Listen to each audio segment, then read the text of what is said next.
You don't get to tell your black neighbor you love them, but that you also think it should be legal to kill them. It doesn't work that way. Oh, just provided that they're small and defenseless. We'll tell the born and more independent black lives that they matter and that we don't want to kill you. But if you're black and in the womb, then we need to actually sanction your dismemberment. Tell black women that they can't really be mothers if they can't afford another child, so they could kill you, and then fund it with your tax dollars. It doesn't work that way. The same people pretending to be torn apart, broken, and infuriated over this unverified incident of racism are the same people who joke about donating organs to keep Ruth Bader Ginsburg alive so they can protect abortion on demand, which is the #1 killer of the black community. The same people that accuse Republicans and pro-lifers of being apathetic toward racial violence or even racist sympathizers are the same people who defended Christine Blasey Ford's obviously bogus sexual allegation assault against Brett Kavanaugh. Why? To prevent a conservative from getting on the Supreme Court, who would then stop the murder of the unborn, which disproportionately targets black babies. The same people that pretend to be modern-day Martin Luther King Jr.'s in flesh because they take racism seriously, unlike those Republican rubes, are the same people using this government shutdown to sue the FDA into lifting their requirements that prevent the sale of the abortion pill online. Why? Because they want to sell more abortions. And online is the best way to do that when there's a government shutdown. Because according to them, women, especially women of color, and this is coming from the horse's mouth, they need ease of access to abortion services, especially now. Especially now. Black women and black families who, by a median average, make less than the white family, they really need to have access to abortion pills online right now because many of them have lost their jobs due to the shutdown and their families can't afford to have another kid. They're literally telling black women that they don't have what it takes to be a mother in difficult times, and so they should take a dangerous abortion pill to kill their baby because that's empowering, and that's not racist at all. Unbelievable. You have to pick your narrative. Do some Black Lives Matter or do all Black Lives Matter? And I've been critiqued and criticized for being so critical of Black Lives Matter because of their pro-abortion position. I've been told, Seth, at least they're calling out bad things. Like, why do you critique them? Why are you so critical about them? Okay, so they're not pro-life, but they're calling out something that's bad, and that's good that they're calling that out. And you should encourage people doing that. We obviously don't want cases of police brutality, and if they're racist incidences of police brutality, we certainly don't want that.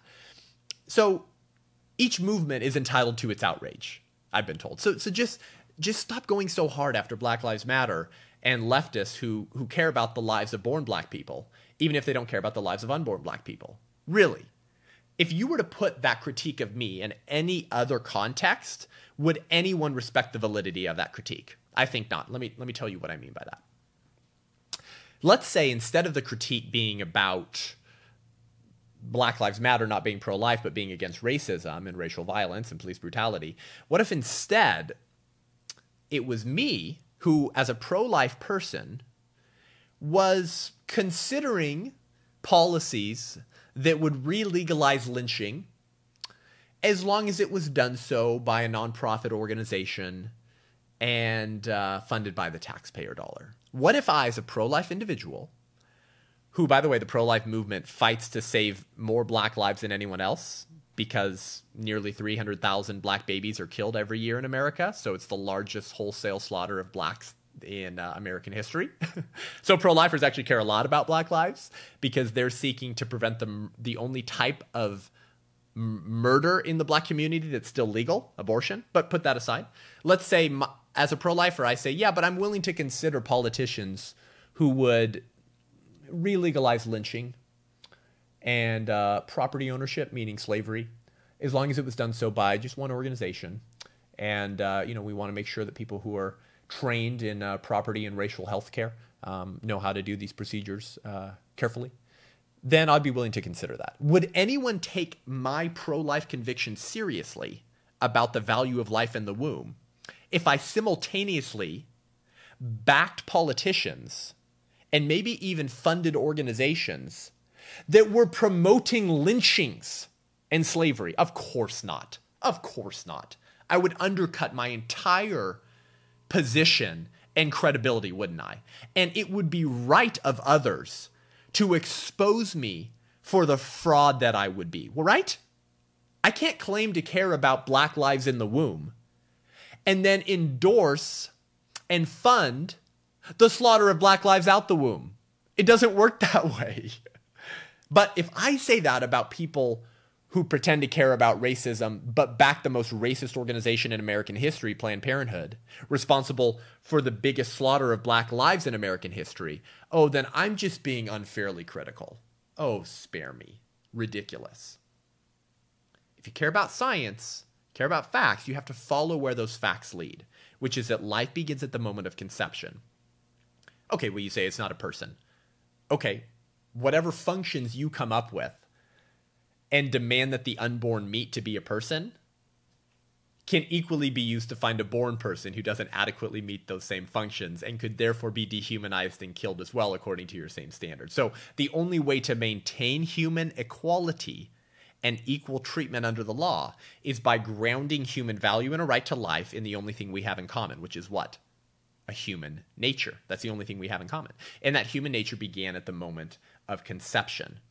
If that's true, then the only way for these partisan hacks who are weaponizing racism to attack their political opponents and fearmonger amongst Black Americans to hold up votes, the only way for them to be consistent and credible in the public square is to decry racism wherever they see it. Not when it's politically expedient, not when it's only on the other side of the aisle, wherever you see it. And I'm making the point, as I have for the last 15 minutes, that the abortion industry and Planned Parenthood, the patron saint of the Democratic Party, is the biggest example of American racism today and is responsible for the murder of more Black lives than the KKK or Margaret Sanger could have ever dreamed of in their wildest daydreams. So I believe that all Black lives matter. But the organization Black Lives Matter doesn't believe that. They only believe that born Black lives matter. And they, unfortunately, have been some of the most vocal defenders of the destruction of Black lives in the womb, as long as they're small and dependent and can't speak up for themselves and say, please don't dismember me. Unbelievable. Absolutely disgusting.